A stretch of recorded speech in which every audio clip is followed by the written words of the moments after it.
Have you ever heard of a flame that burned bright for a moment, only to be extinguished before its time? This is not just the story of a cricketer. This is the story of a dreamer, a fighter, and a man whose name once echoed with hope in Pakistan's cricketing arenas. Atta-ur-Rehman. Atta-ur-Rehman, born on the 22nd of March, 1975 in Karachi, a city of chaos, ambition, and endless talent.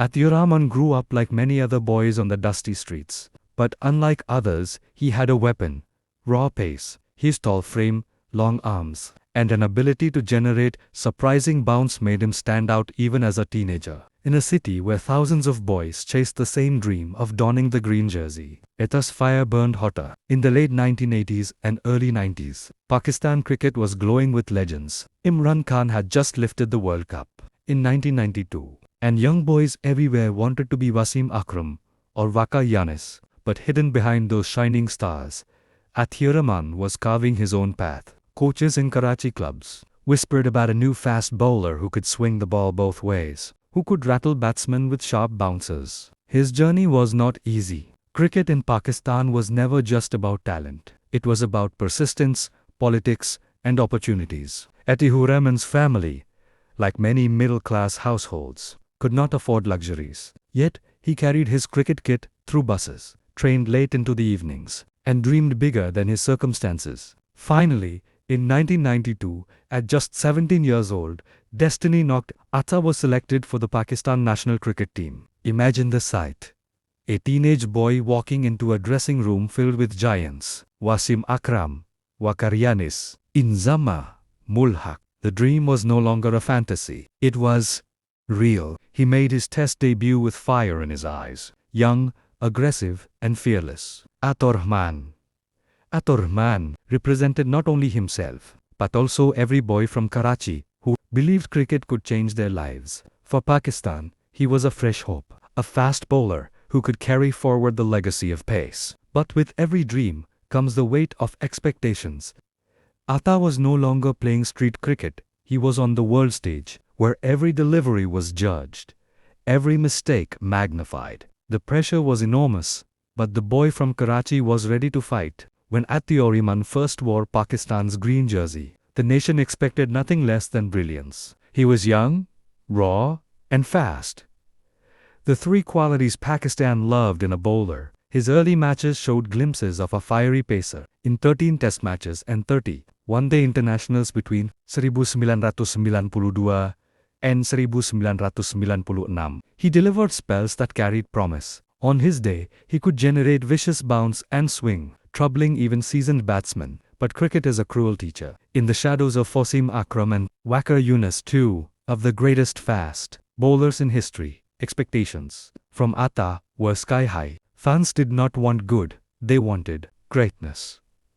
Every ball he bowled was compared with the kings of swing. For a young boy barely out of his teens, this was a mountain of pressure. Still, there were moments when he shone. His ability to bowl long spells tirelessly made him valuable. He could attack with a new ball and keep things tight in the middle overs. His sharp bouncers and in-swingers brought the crowd to life. Coaches admired his work ethic. Teammates praised his determination, and commentators saw him as a future pillar of Pakistan's fast bowling arsenal. But while his cricketing skills promised much, his greatest battles were happening off the field. Atta-ur-Rehman faced the brutal side of Pakistan cricket politics, favoritism, and a system where talent was often overshadowed by influence. For a cricketer without a strong backing, surviving in such an environment required more than just skill. It required resilience and unshakable mental strength. By 1995, Atta was still trying to cement his place. He had not yet become the match winner Pakistan was looking for, but the selectors continued to test him. Each selection felt like another chance, another lifeline. For Atta, every spell he bowled was not just about taking wickets, it was about survival, proving he belonged among legends. However, the weight of inconsistency began to show. Some matches, he bowled brilliantly. In others, he struggled. Critics grew harsher, labeling him unreliable. The dream that once seemed unstoppable began to feel fragile. And yet, every time he ran into bowl, Atta carried the hope of Karachi streets and the pride of Pakistan cricket. The 1990s were a golden yet turbulent time for Pakistan cricket.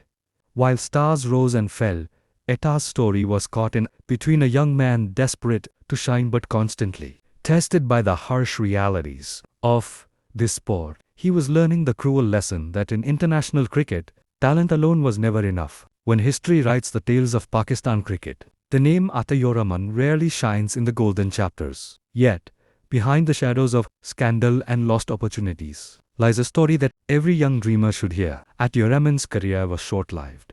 He played between 1992 and 1996, appearing in 13 tests and 30 ODIs. He was once seen as the next generation of fast bowling, a torchbearer after Wasim and Waqar.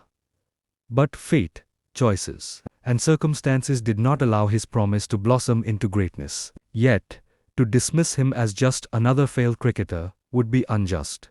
His story reflects the reality of professional sport, where talent alone is never enough. Discipline, integrity, and the ability to withstand temptation define longevity. Atta's downfall was not about lack of skill. It was about the stormy world around him and the mistakes that changed his career. Years later, his lifetime ban was eventually lifted, but by then, time had already passed him by. The world had moved on, and the chance to redeem himself on the international stage never came again. Still, his chapter remains etched as a reminder that cricket is not only about glory, but also about the unseen battles of the field. Atta-ur-Rehman's journey teaches us something deeper. It reminds us that success is fragile. One wrong turn, one weak moment can undo years of hard work. For every athlete, for every dreamer, his story is a lesson.